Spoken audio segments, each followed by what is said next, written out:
Hann hefur bæði verið í rockinu og komið inn á ýmsar tegundir tónlistar. Páll Rósinkrans og lagið heitir For Once in My Life. En hann er einmitt á línunni hjá mér og við ætlum að forvitnast örlítið söngvakeppni sjónvarpsins sem að framfæra á laugardaginn. Hann er hérna flytjendum, sælblessaður. Já, sælblessaður. Það er nú smá tími síðan að þú tókst þátt í söngvakeppninni síðast eða ekki? Jó, já, nokkur árum. Maður er svona plata.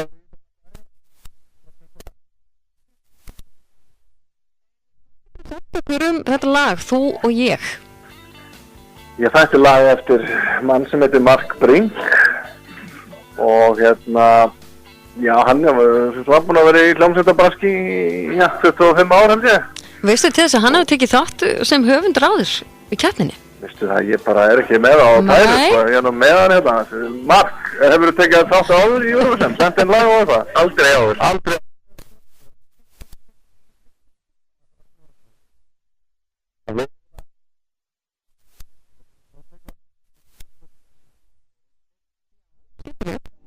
Svona, hafa smá líf í kringum þetta. Hvernig hefur undirbúningu gengið fyrir laugardagskvöldi? Bara vel, það var einhver æfing í Háskólabíói í gær og þetta er nú svona alls konar prógram í kringum þetta, sjónvarpsviðtöl og útvarpsviðtöl og maður er í svona alls konar. Já, þú verður smá upptíkin í nokkra vikur allavega. Já, ef við komumst áfram á laugardaginn þá er þetta allavega vika í viðbót. Já, nákvæmlega. En Kristína Bærentsen, hún er færisk eða ekki?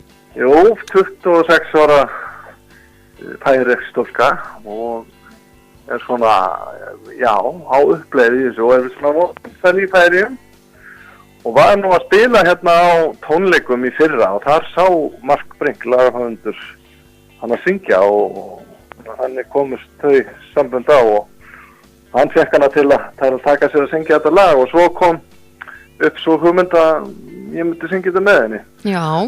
Og ég hefði hitt hann í Færeyjum og gegnum sameiginlega vini, hann ég kannaði við hana og hann ég ákvað slá til. Þegar við hann í þessu. Hvernig hefur henni mitt gengið að syngja íslenska textan?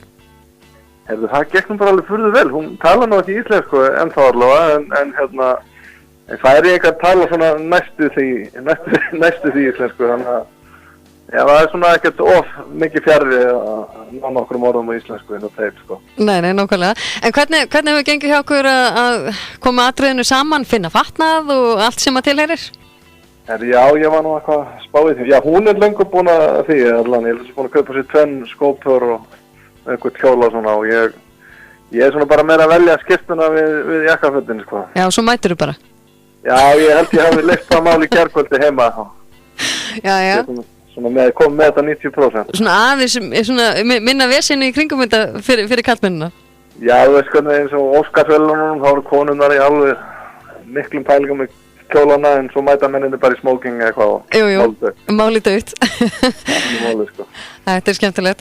En gaman að heyra, það gangi allt vel í undirbúningi hjá okkur og þú sagði hvar þið værið á 5. Fimmtudagskvöldið á Rósenberg. Nákvæmlega. Allir þangað, kíkja á okkur. Endilega. En gangi ykkur vel í vikunni og æfingum og sjálfsögðu á laugardagskvöldi. Við ætlum að fá að heyra lagið ykkar á íslensku. Ég kannski spyrir þið að því í leiðinni, ef þið komist áfram, munið þið syngja lagið á íslensku eða ensku? Ensku, þetta er náttúrulega þannig lag, þetta er eiginlega sko, þú veist, þetta er svona countryslega lag og þetta fer svona næstu því ekki make a sense fyrir að komið á enskuna. Sko. Ég skil þig.